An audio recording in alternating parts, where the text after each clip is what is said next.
Bonjour à tous, on se retrouve aujourd'hui pour un problème de géométrie proposé aux Olympiades internationales de mathématiques. L'énoncé du problème est le suivant. On a abaissé un triangle, H est l'orthocentre de ce triangle, F c'est le pied de la hauteur, et M c'est le milieu du côté baissé. Et on prend un point D sur le cercle abaissé de telle sorte à ce que l'angle ADH soit droit. De la même manière, on prend un point K sur le cercle circonscrit ABC de telle sorte que DK et H forment un angle droit. L'énoncé est le suivant, il faut montrer que les deux cercles DKH et KFM sont tangents.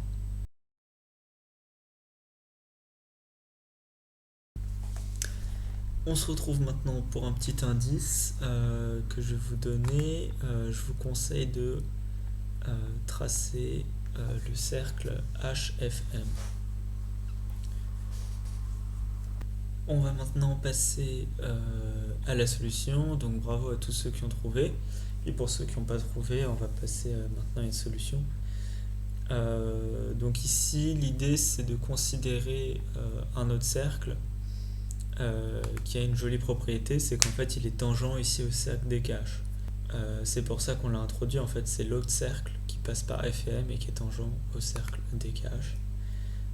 Donc le premier c'est celui de l'énoncé, mais on ne sait pas encore, et le deuxième on va voir tout de suite. Donc la première remarque, c'est un lemme qui est assez connu en géométrie, que vous devez connaître. C'est que la symétrie axiale de H par rapport au point M, ici H seconde est sur le cercle circonscrit ABC, et pareil pour H', la symétrie axiale par rapport au point F, ou la symétrie axiale par rapport à BC, ou plutôt la symétrie centrale par rapport à F. Donc la démonstration de ce fait-là, je vais la laisser un exercice pour ceux qui ne savent pas.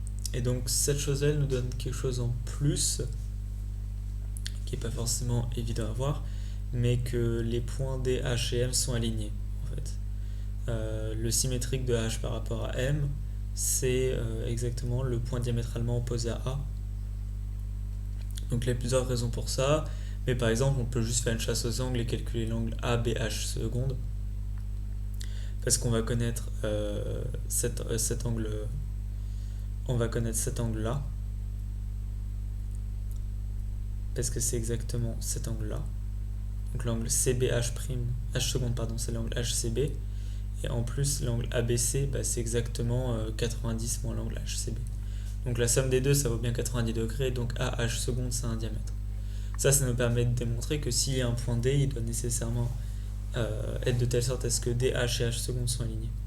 Une fois qu'on a ça, on peut remarquer que donc, les cercles DKH et HFM, ces deux cercles, dont les diamètres sont respectivement DH et HM, et il se trouve que ces deux diamètres sont côte à côte, enfin ils sont alignés, les deux diamètres sont alignés.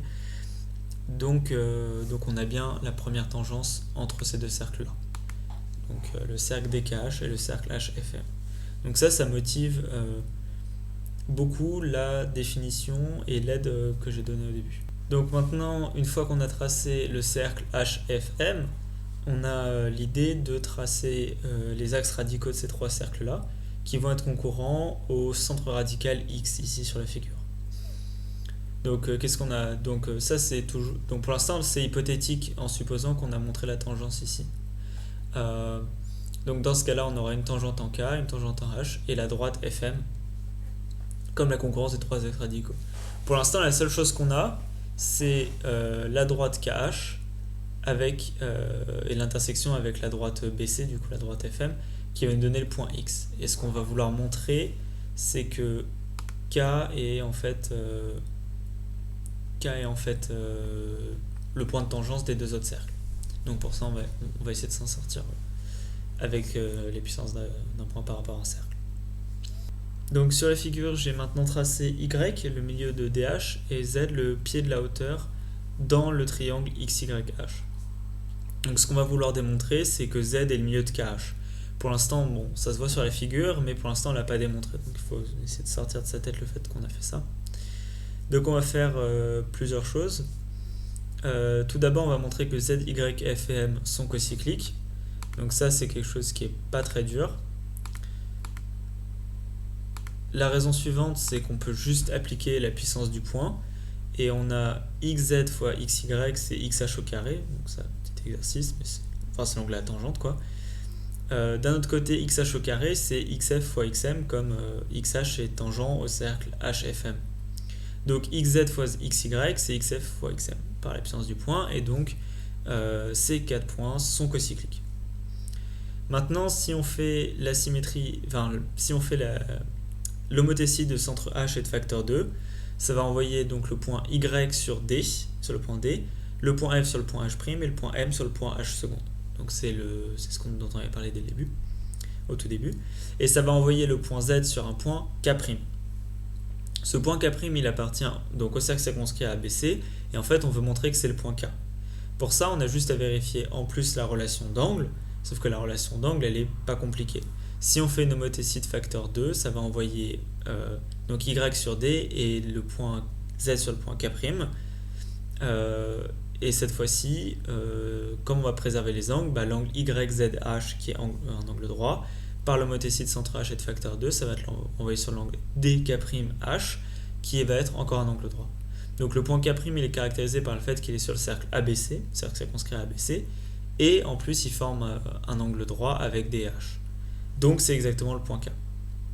Ça nous permet de démontrer que Z est en fait le milieu du segment HK comme on avait envie de le faire. Maintenant, on va pouvoir finir, et pour finir, il suffit juste de démontrer que xk au carré, c'est égal à xh au carré. Pourquoi ça? Parce que d'une part, si c'est le cas, alors xk au carré égale xh au carré égale xf fois xm, donc la droite xk est tangente au cercle kfm, et d'autre part, si xk au carré égale xh au carré, on doit nécessairement avoir xk égale xh, ou encore que ces deux droites sont tangentes au cercle dkh. Sauf que le fait que xk égale xh, maintenant ça vient juste du fait que z est le milieu de kh et que xz forme un angle droit avec le segment kh. Donc voilà, donc ça finit cet exercice qui était l'exercice 3 des Olympiades internationales de mathématiques de 2015, si mes souvenirs sont bons. Et donc c'est un exercice, comme vous le voyez, avec beaucoup d'étapes, mais aucune étape qui nécessite des outils très avancés. C'est vraiment juste de la puissance du point, un petit peu de chasse aux angles, et il faut connaître ces lemmes de géométrie. J'espère que la vidéo vous a plu, et je vous retrouve bientôt pour une prochaine vidéo.